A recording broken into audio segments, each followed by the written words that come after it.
ஓம் மகா கணபதியே போற்றி, வெற்றிவேல் முருகனுக்கு அரோகரா. சென்ற சில பதிவுகளாக நாம் எல்லோரும் கந்தர் சஷ்டி கவசத்தை தொடர்ந்து சிந்தித்து வருகின்றோம். இதுவரையிலே முதல் 165 வரிகள் பார்த்திருக்கின்றோம். குறிப்பாக சென்ற கடைசி பகுதியிலே முருகன் நம்மை யமனிடமிருந்தும் கொடிய விலங்குகளிலிருந்தும் நோய்களிலிருந்தும் விஷக்கடிகளிலிருந்தும் எல்லா விதத்திலும் நம்மை காப்பாற்றுகின்றார். அது மட்டுமில்லாமல் அவர் இந்த உலகத்தில் இருக்கின்ற எல்லோரிடமிருந்தும் ஆண்கள் பெண்கள் அரசர்கள் போன்ற எல்லோரிடமும் நமக்கு நல்ல உறவை ஏற்படுத்தி கொடுப்பவர். அவரை நாம் போற்றி புகழ்ந்தோம். கடைசியாக அரிதிரு மருகா என்ற வகையிலே முடித்தோம். அதன் தொடர்ச்சியாக இந்த பகுதியில் மேலும் முருகனை புகழ்ந்து அவரிடம் ஓர் கோரிக்கை வைக்கப் போகின்றோம். மிக முக்கியமான கோரிக்கை. நம்ம தேவராய சுவாமிகள் மூலமாக அதை நாம் செய்ய போகின்றோம். பார்க்கலாம். அரிதிரு மருகா, திருமாலுக்கும் மகாலட்சுமிக்கும் மருமகனே சென்ற பகுதியில் பார்த்தோம். அமராவதியை காத்து தேவர்கள் கடும் சிறை விடுத்தாய். சூரபத்மனை வென்று தேவர்கள் எல்லோரையும் சிறை விடுத்து அமராவதியை மீட்டு இந்திரனும் கொடுத்தவர் முருகக் கடவுள். ஆகவே அமராவதியை காத்து தேவர்கள் கடும் சிறை விடுத்தாய். கந்தா, கந்த கடவுளே, 6 உருவிலிருந்து முருகன் ஓர் உருவு பெற்றவர். ஆகவே கந்தா. குகனே, குகனே, பக்தர்களாகிய நமது இதய குகையிலிருந்து நம்மை காப்பாற்றுபவர் அருள்பவர். ஆகவே குகனே. கதிர்வேலவனே, ஒளி வீசிக் கொண்டிருக்கும் வேலை கையில் ஏந்தியவர் கதிர்வேலவனே. கார்த்திகை மைந்தா, கார்த்திகை பெண்களால் வளர்க்கப்பட்டவர். ஆகவே கார்த்திகை மைந்தா. கடம்பா, அவருக்கு பிடித்த மலர் கடம்ப மலர். அந்த மலர் மாலை அணிந்து கொண்டிருப்பவர். ஆகவே அவர் கடம்பா. கடம்பனை இடும்பனை அழித்த இனிவேல் முருகா. கடம்பனையும் இடும்பனையும் அழித்து வெற்றி கொண்ட இன்பம் தருகின்ற வேலை ஏந்தியவர். நம்ம நிறைய பேருக்கு நம்ம முருகன் கோவிலில் போகும்போது நம்ம பார்த்துருப்போம், இடும்பன் கோவில் பார்த்துருப்போம். ஆனால் கடம்பனை பார்த்துருக்க மாட்டோம். யார் இந்த கடம்பன்? நம்ம பால் காவடி எடுக்கிறோம் பழனிக்கு. அதுக்கு ஒரு நாடகம் இருக்குது. அந்த நாடகத்தில் பார்த்தவங்களுக்கு தெரிஞ்சிருக்கும். அதுக்கு ஒரு புத்தகம் இருக்குது, ரொம்ப அழகான புத்தகம். அதில் இருக்கிற செய்தி, கடம்பன் தம்பி, இடும்பன் அண்ணன், இடும்பனுக்கு ஒரு மனைவி இடும்பி. இவர்களுக்கும் சூரபத்மனுக்கும் ஒரு தொடர்பு உண்டு. அந்த கதைக்குள் போகலை.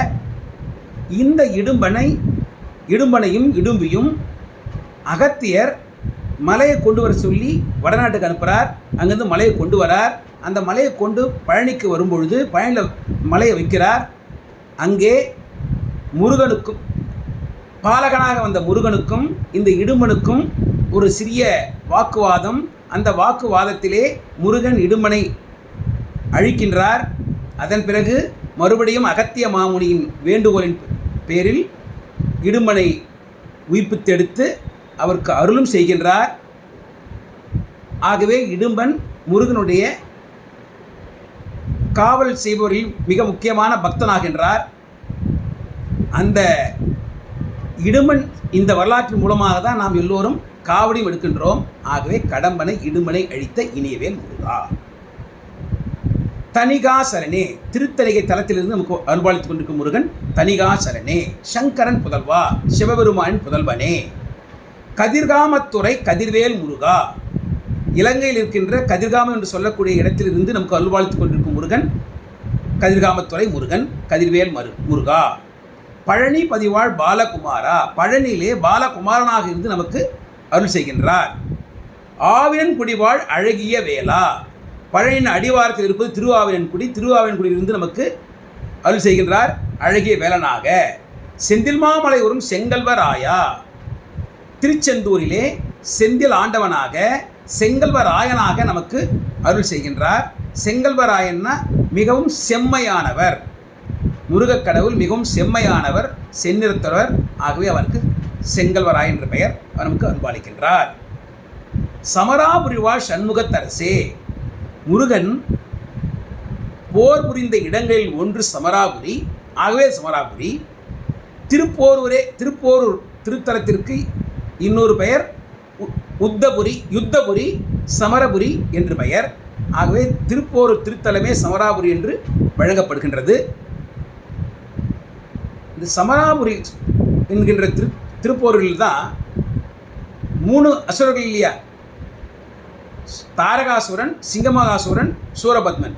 தாரகாசுரன் போர் புரிந்த இடம் திருப்போர் என்று சொல்லப்படுகின்றது. ஆகவே இந்த சமராபுரியை நாம் திருப்போரூர் என்று எடுத்துக்கொள்ள வேண்டும். சமராபுரி வாழ் சண்முகத்தரசே, காரார் குழலால் கலைமகள் நன்றாய் என்னா இருக்க யான் உனை பாட. காரார் குழலால், கருமையான கருத்த கூந்தல், நல்ல கூந்தல் உடைய கலைமகள் சரஸ்வதி தேவி நன்றாக என் நாவில் இருக்க வேண்டும். அவளுடைய அருளால் நான் உனை பாட, உனது புகழை முருகா உங்களது புகழை நான் பாட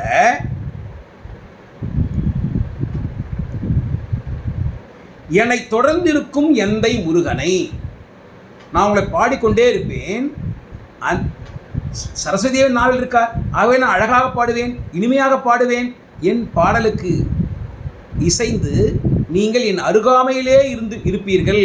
என்னை தொடர்ந்திருக்கும் எந்தை முருகனை, அப்படி இருக்கின்ற என் தந்தையாகிய முருகனை பாடினேன். அப்படி பாட பாட அது எனக்கு பரவசம் வருது. அந்த பரவசத்திலே ஆடுகின்றேன், ஆடினேன், பாடினேன், ஆடினேன் பரவசமாக. ஆடினேன் ஆடினேன் ஆவினன் பூதியை, ஆடினேன் நாடினேன் ஆவினன் பூதியை. சில இடங்களில் ஆடினேன் ஆடினேன் இருக்கு. அந்த பரவசத்தில் நம்ம தொடர்ந்து ஆடுகின்றோம். ஆகவே ஆடினேன் ஆடினேன். சில இடங்களில் நாடினேன் ஆவினன் பூதி, அப்படியும் பார்க்கலாம். இதை பரவசத்தில் நான் ஆடினேன், அதன் பின்னர் நான் நாடினேன் எதை? ஆவினன் பூதியை. ஆவினன் காலை வாகனன், அதாவது சிவபெருமான், அவருடைய பூதியை, அதாவது அவருடைய திருநீற்றை, அந்த திருநீற்றை நாடி அந்த விபூதியை நேசமுடன் நான் நெற்றியில் அணிய, நேசத்துடன் பிரியத்துடன் பணிவுடன் நான் எனது நெற்றியில் அணிந்து கொள்கின்றேன்.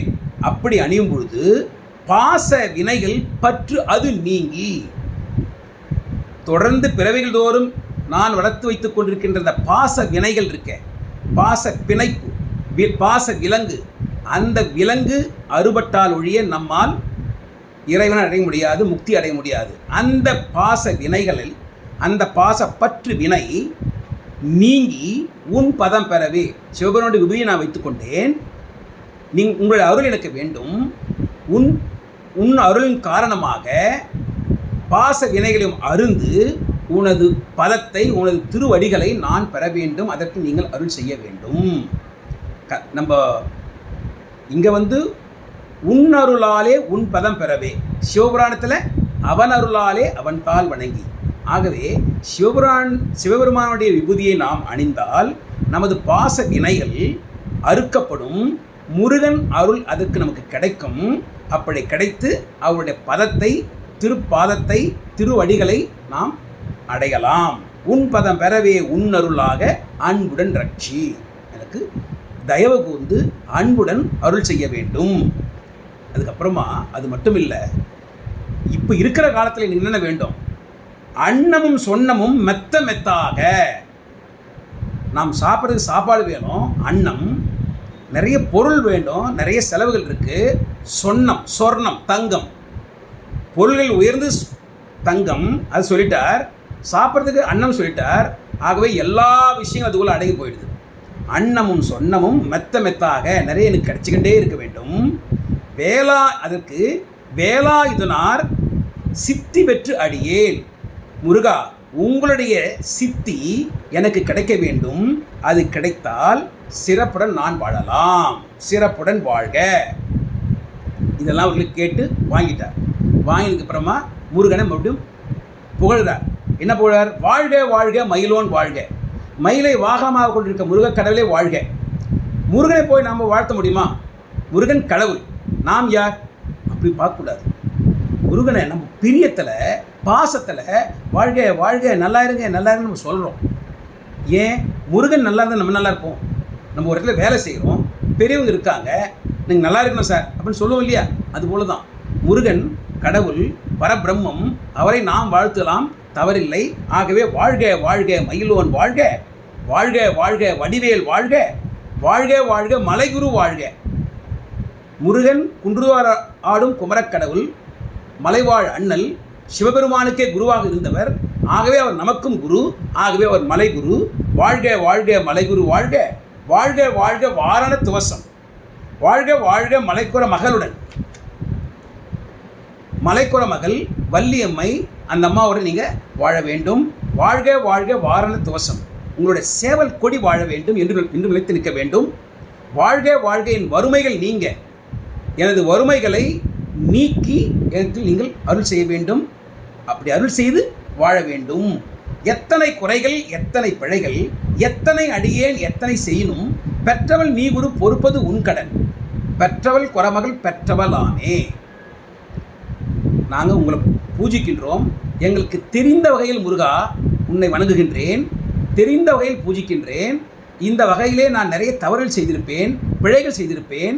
நீங்கள் யார்? என்னோட குரு, என்னோட தந்தை. அந்த நான் என்ன பிழைகள் செய்தால் என்ன பொறுத்தொள்ள வேண்டும் நீங்கள். அந்த மாதிரி எத்தனை பிழைகள், எத்தனை குறைகள் எத்தனை அடியேன், எத்தனை செய்தால் பெற்றவன் நீ குரு. நீ என்னை பெற்றெடுத்தவன், ஆகவே என் தந்தை. அது மட்டும் இல்லை, நீ எனது குருவும் கூட. தந்தையும் நீ, குருவும் நீ. ஆகவே நான் செய்த பிழைகளை பொறுத்தொள்ள வேண்டும். பெற்றவன் நீ குரு, பொறுப்பது உன் கடன். பெற்றவள் குறமகள் பெற்றவளாமே. பெற்றவள் இருக்காளே, இந்த உலகத்தையே பெற்றெடுத்தாலே யார்? குறமகள், குறத்தி அன்னை வள்ளியம்மை. அந்த அம்மா உலகத்தையே பெற்றெடுத்தவள். ஆகவே அவள் என்னையும் பெற்றெடுத்தவள். ஆகவே எனக்கு அவள் தாயாகின்றாள். நீங்கள் எனக்கு தந்தையாகின்றீர்கள். அம்பாள் குறவள்ளி எனக்கு தாயாகின்றாள். பெற்றவள் குறமகள் பெற்றவளாமே. ஆகவே அந்த அம்மா பிள்ளை என்ற அன்பாய் பிரியம் அளித்து மைந்தன் என் மீது உன் மனமகிழ்ந்து அருளி. வள்ளியம்மைக்கும் நான் மகனாகின்றேன், உங்களுக்கும் மகனாகின்றேன். அதற்கு மேலே நீங்கள் எனக்கு குருவும் ஆகின்றீர்கள். உங்களது பிள்ளைகள் நாங்கள். ஆகவே எங்களுடைய தவறுகளை நீங்கள் மன்னிக்க வேண்டும். நாங்கள் பிள்ளைகள் என்பதனால் எங்கள் மீது, என் மீது உங்களது மனம் மகிழ்ந்து பிரியத்துடன் தவறை மன்னித்து எங்களுக்கு அருள் செய்ய வேண்டும். மைந்தன் என் மீது மனமகிழ்ந்து அருளி. இதே போல தஞ்சம் என்ற அடியார் தழைத்திட அருள் செய். அடியவர்கள் உங்களது திருவடிகளே சரணம், உங்களுடைய திருவடிகளே கதி என்று உங்களிடம் தஞ்சம் புகுகின்றனர், அடைக்கலம் புகுகின்றனர். அவர்களுக்கு நீங்கள் அருள் செய்வ. அவர்கள் தழைத்து ஓங்க, நன்கு வாழ, அவர்களை கரையேற்ற அவர்களுக்கு நீங்கள் அருள் செய்ய வேண்டும். இந்த வகையிலே முக்கியமாக நம்ம என்ன பார்த்தோம் இந்த பகுதியில்னு பார்த்தீங்கன்னா, முருகனை போற்றி புகழ்ந்தோம். கடைசியாக மிக முக்கியமாக, முருகா நீங்கள் எனது குரு, நீங்கள் எனது தந்தை, வள்ளியம்மை எனது தாய். உலகத்தை பெற்றவள், என்னையும் பெற்றவள், அவள் எனது தாய். ஆகவே தாய் தந்தையராக நீங்கள், உங்களது பிள்ளைகளாகிய நாங்கள் செய்கின்ற பிழைகளை, தவறுகளை மன்னித்து பிரியமுடன் எங்களை நீங்கள் ஆட்கொள்ள வேண்டும். அப்படி அவர்கள் பிழை பொறுக்க சொல்லியிருக்கோம். அவ்வளோ சிறப்பான பகுதி, மிக மிக முக்கியமான பகுதி. பிழை பொறுத்தல் மிக மிக முக்கியம். தவறு செய்வங்களே இல்லை உலகத்தில். தெரியாமல் தவறு செய்வோம். அதை பொறுக்க வேண்டும் இல்லையா? அதை பாதுகாப்பார், பொறுத்து அருள்வார் முருகக்கடவுள். இதன் தொடர்ச்சியை அடுத்த பகுதியில் பார்க்கலாம். வெற்றிவேல் முருகனுக்கு அரோகரா, ஞானவேல் முருகனுக்கு அரோகரா, கந்தவேல் முருகனுக்கு அரோகரா. தவறாக உங்கள் கருத்துக்களை அந்த கமெண்ட் செக்ஷனில் பதிவு பண்ணுங்கள். வெற்றிவேல் முருகனுக்கு அரோகரா. ஓம் சரவணபவன்.